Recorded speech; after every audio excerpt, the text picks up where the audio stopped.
Hello, God bless you today, and thank you so much for joining me.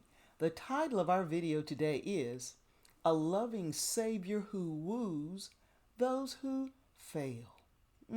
I hope this message encourages you today. Now, I just did a video on what the resurrection has taught me, and I talked about why Jesus died on the cross. Mankind had failed. We were in bondage to sin. But now, due to his death, burial, and resurrection, we are alive in Christ.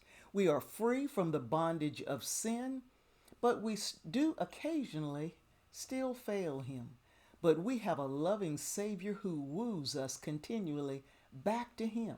Now, I'm going to talk about some people in the Bible. One just clung to Jesus, but several others actually failed him. And we're going to talk about how Jesus restores so that when we make mistakes, we are encouraged.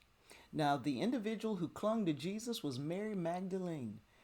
He cast 7 devils out of that woman. And afterwards, she followed him in ministry. She was right there by his side. She was also at his crucifixion, his burial, also there to anoint him after he died. And she was actually the first individual that he presented himself to after he arose. She was continually there. But there were several individuals who failed him. And these individuals were his very disciples. You know that Judas betrayed Jesus.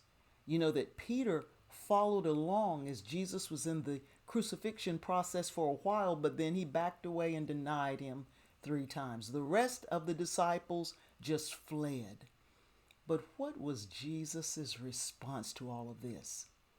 Well, before he ascended to heaven, he came after his disciples.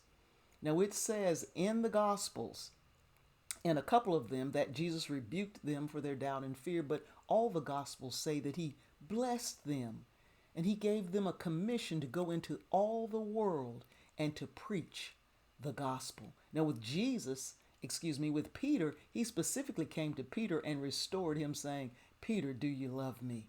Then feed my sheep." Actually, he chose all of these men, even after they had failed, to be apostles, obviously other than Judas, who had died. And they became the pillars of the church of Jesus Christ.